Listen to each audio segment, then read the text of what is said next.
Hey little mama, yeah, you heard about me. I'ma pop you like a pea, yeah, at a mommy. Yeah, feel so hot like I'm chilling on the beach. Yeah, baby in the sun like the Teletubbies.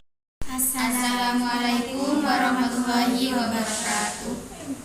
Perkenalkan, nama saya Nurlayla Karomah. Saya Fatimah Zahra. Saya Safinatun Najah. Saya Zahra Alifin.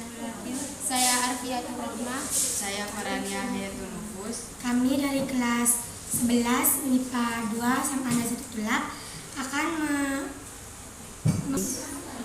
melakukan praktikum pengawetan pada sperma dan ovarium.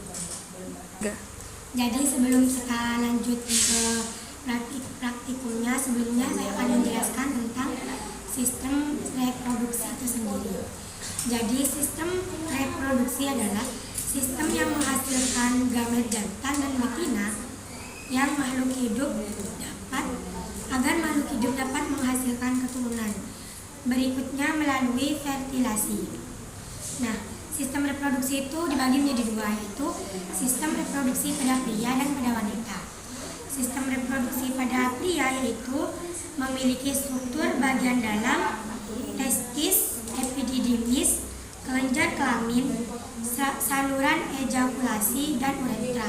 Sedangkan struktur bagian luarnya adalah skrotum, penis, glans penis, dan prepudium. Nah, selanjutnya yaitu sistem reproduksi pada wanita. Oke, pada sistem reproduksi wanita yaitu sistem reproduksi wanita bagian luar ada mons pubis atau bukit Venus, 2 ada labium mayora dan labium minora, 3 ada klitoris, 4 ada hymen atau selaput darah. Bagian dalamnya yaitu terdapat ovarium, fimbrae, oviduk, uterus, cervix, vagina.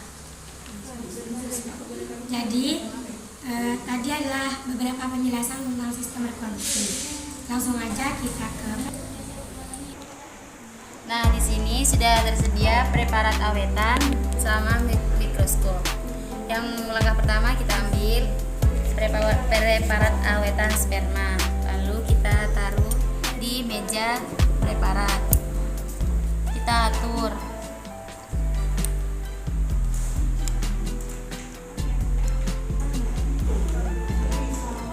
Setelah dihidupkan, atur dulu keseimbangannya.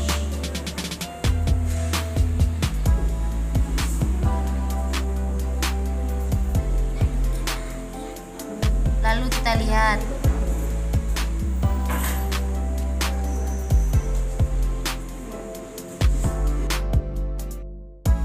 Jadi ini adalah hasil praktikum dari spermatozoa, di mana kita lihat terdapat jelas kepala dan ekor.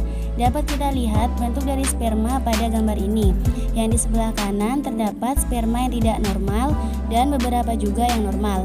Ada beberapa kondisi yang terangkai dengan ketidaknormalan kondisi sperma seperti aspermia, yaitu kondisi sperma yang tidak ditemukan sama sekali di dalam air mani, dan astenospermia, yaitu jumlah sperma yang mampu bergerak hanya sekitar 40% dari keseluruhan isi sperma. Dan yang ketiga, teratozospermia, yaitu lebih dari 40% sel sperma bentuknya tidak normal. Sperma yang normal memiliki bentuk kepala yang oval dan ekor yang panjang. Bentuknya yang tidak sama dengan sperma normal tersebut dianggap sebagai sperma yang tidak normal. Sperma yang terbentuk tidak normal akan mempengaruhi geraknya dan pergerakannya menjadi kurang baik. Dan yang keempat, oligostenospermia, yaitu pergerakan sperma dianggap kurang baik dan jumlahnya tidak lebih dari batas normal. Dan yang terakhir, mycosospermia, yaitu ditemukannya sperma yang tidak hidup. Selanjutnya kita akan meneliti dari awetan ovarium. Langkah pertama, taruh awetan ovarium di meja preparat.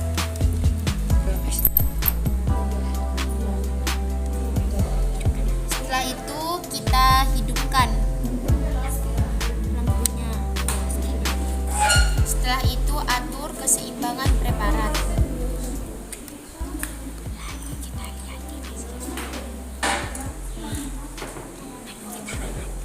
Lalu setelah itu kita amati.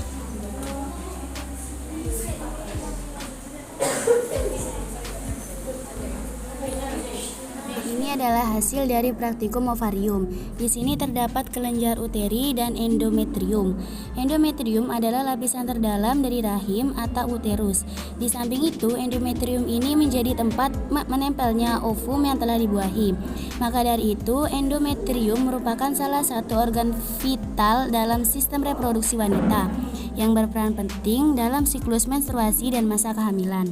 Endometrium terbentuk dari jaringan-jaringan yang terangkai dari lapisan dinding rahim, dari lapisan terluar hingga terdalam. Endometrium juga bisa mengalami kelainan yang dapat menyebabkan kondisi lebih serius seperti endometriosis, hiperplasia, hingga kanker. Sekian praktikum reproduksi dari kami, kurang lebihnya mohon maaf. Wassalamualaikum warahmatullahi wabarakatuh.